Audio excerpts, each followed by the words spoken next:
My favorite authors were Tolstoy and Dostoevsky, and as a naive 21-year-old, I thought I'd like to read those someday in the original. After about a year of taking the class, actually I remember we were supposed to write an anecdote in Russian. And I dutifully had my Russian dictionary out, and I was writing, translating it word by word as I figured out my anecdote. I can't even remember what it was. And then people were reading their anecdotes in class, and people were like reacting to them and laughing like they understood what they were saying. And I was just, I don't know, this is a foreign language to me. Still after a year.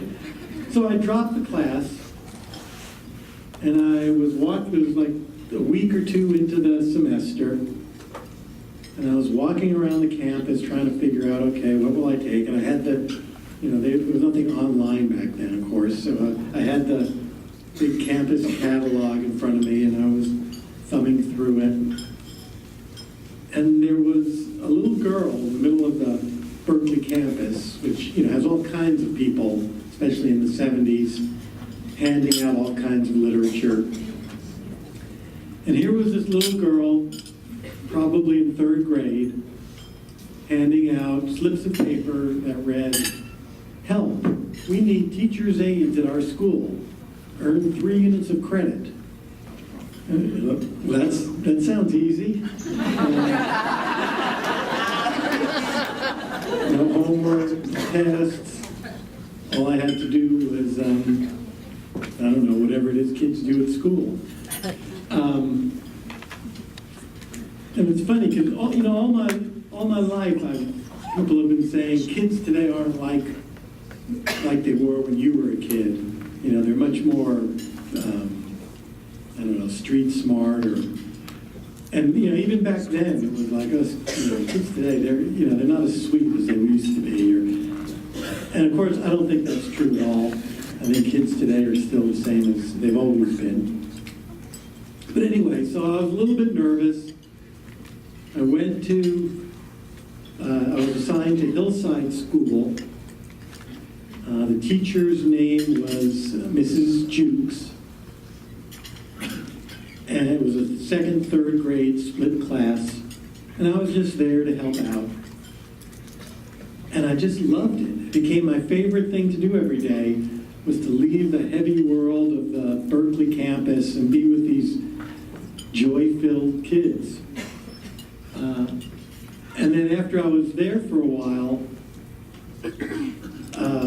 they needed someone to be the noontime supervisor. And I actually got paid to do that. I remember I got $2.04 an hour, and I think it was like 45 minutes a day. But I just had a good time. I would, the other teachers, understandably so, would be just wanting to take a break at lunchtime. They've been busy all day, but all I did was just help out in the classroom, and I was happy to play with the kids. I'd, play whatever games they were playing, basketball, hopscotch, kickball, and just had a great time. And then, so I took it for the second, I guess I was on the quarter system, so this was the 2nd quarter of my senior year, and then I took it again my 3rd quarter. And graduated Berkeley, and thought, I'd always been interested in writing, and I thought I'd try to write a children's story. Well, I didn't mention that when I was the noontime supervisor, that's not what the kids called me. They called me Louis the yard teacher, which I thought was funny. So I decided I would try writing a kid's book, and I would picture the different kids I knew in my mind and make up a story about them. And I used mostly their real names. I changed Mrs. Jukes to Mrs. Jules so she wouldn't sue me. And kept Lewis, the art teacher, kind of heroic kind of guy. And just started writing this, and it took me, it now takes me about 2 years to write a book. That one, I guess had more energy back then, and it took me about 10 months maybe. Then set about trying to get it published. And it ended up being published by this small company in Chicago, and it took about 2 years for it to come out. And by that time, I'd lost all contact with everybody at Hillside School. The school only went up to 3rd grade. I had moved away, and the book didn't do very well when it first came out. The company that published it just had a very small distribution. But wherever it kind of found its way in different pockets. I'd get fan mail like all the time from the place near Houston and other places. There would be like pockets where I'd get just these great fan letters. It was voted the book of the year at some school in New York. And so even though I wasn't making any money from it, you would never see it in most bookstores or libraries. I always felt if it just got out there, I could do well. And then the book went out, the company went out of business, the book went out of print, and I got the rights back after a while, and I went out trying to sell it again, which is hard because no one wants a book that's already been published and didn't especially do well.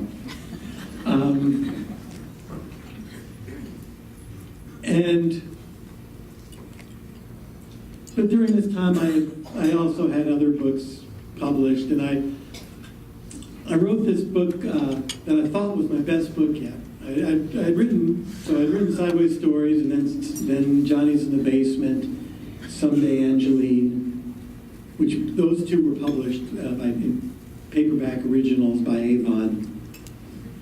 And I sent them my newest book, which I thought was my best, There's a Boy in the Girl's Bathroom, and they turned it down.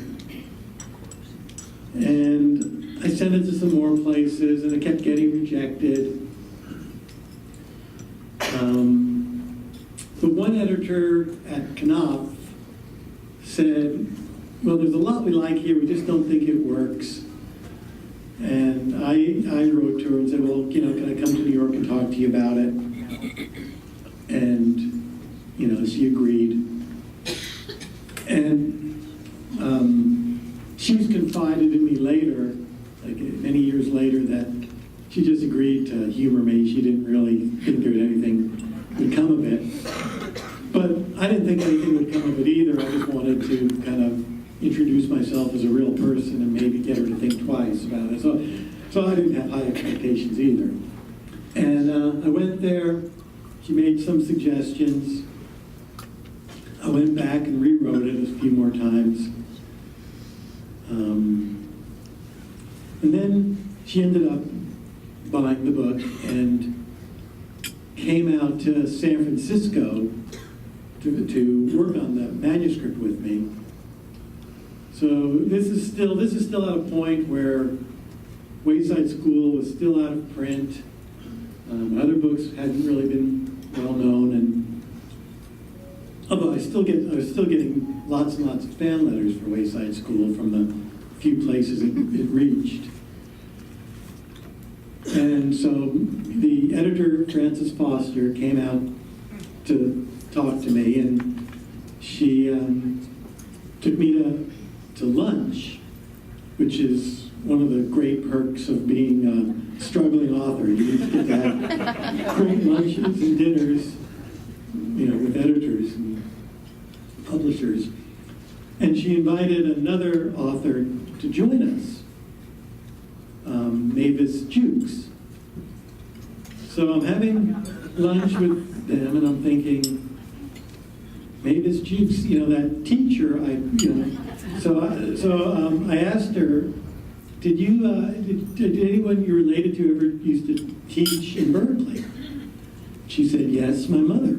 I said, well, I wrote a book about your mother. It was very strange. It was like a character I made up and come to life and given birth.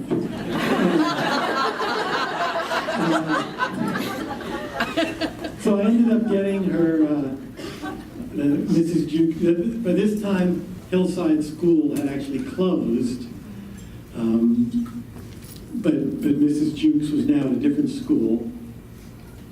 So I got her address and I sent her a copy of the book. I think I even visited her class. And then maybe about a year later, the paperback finally came out. Avon agreed to publish the paperback.